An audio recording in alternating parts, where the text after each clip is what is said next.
Aujourd'hui, travaille sur cette Rallye 200, au programme remplacement de la tirette starter qui est pas la bonne, celle d'origine. On remet celle d'origine, il y avait une chromée à la base. Et c'était prévu remplacement de l'ouverture du robinet d'essence. La tige n'était pas la bonne non plus. Et il y avait une petite fuite d'essence en fait. Et alors on remarque que le robinet d'essence est cassé. Je vais vous le montrer. On va remplacer ça. Voici le robinet d'essence, voilà, qui est cassé. Donc on va installer un nouveau robinet d'essence pour Rallye 200 avec une nouvelle tige. Donc je vais vous montrer comment on remplace un robinet d'essence. Première étape, on va vidanger le réservoir. Alors pour dévisser le robinet d'essence qui se trouve ici, il faut aller démonter la vis qui est à l'intérieur du réservoir. Je ne sais pas si vous arrivez à voir la vis. Là, je vais éclairer.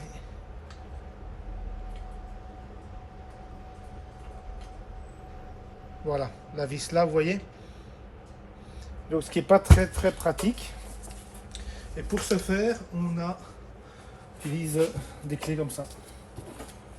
Voilà. Ça s'achète tout fait ou vous les faites fabriquer. Et donc on rentre à l'intérieur comme ça. Et on a accès à l'écrou. Alors il existe une clé spéciale pour les réservoirs des rallyes parce que l'ouverture est un petit peu plus ici en avant. Tandis que dans les PX, l'ouverture est vraiment au milieu. Mais on arrive à s'en sortir quand même avec celui-là. Il suffit de le bloquer.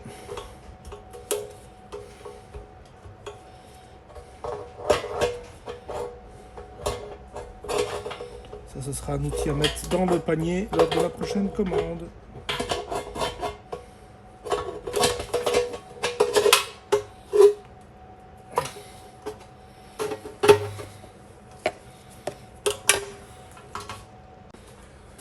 Voilà, on a démonté le robinet d'essence.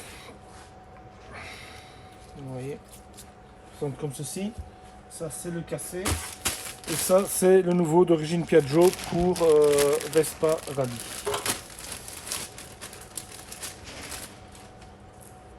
Le voici. Donc, c'est un nouveau robinet avec le filtre intégré. Il faut juste récupérer le joint, l'écrou. Le joint est en bon état. Voilà. L'écrou à vérifier si c'est le bon. C'est le bon. Ça c'est très bien. Et on va vérifier ceci. C'est le même système. Alors voici le robinet. Comment ça fonctionne? Il y a une tige qui est raccordée ici au robinet avec un petit circlip. Donc il est en position fermée, position ouverte et réserve. Okay.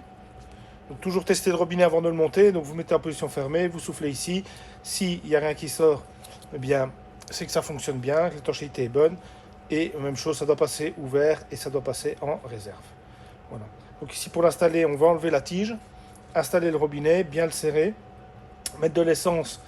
Le mettre en position fermée, mettre de l'essence pour vérifier l'étanchéité ici au niveau du joint et remettre la tige, remonter sur la Vespa et bien sûr tant qu'on y est, on va changer ce vieux tuyau d'essence.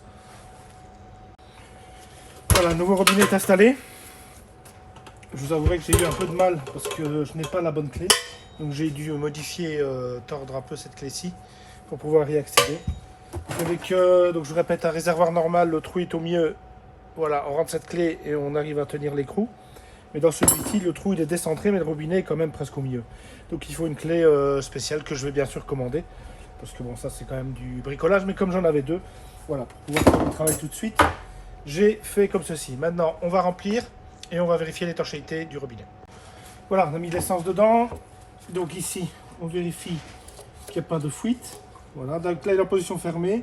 En position ouverte, il n'y a rien qui sort, logique. puisqu'il y a juste un fond d'essence, donc je suis sur la réserve. Je vais passer sur la réserve, et hop, voilà, j'ai mon essence qui arrive.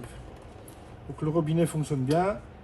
Si je fais le plein et je mets plus d'essence ou que j'arrive au-dessus du niveau de réserve, je vais avoir de l'essence qui va couler. Ici, je n'ai rien du tout.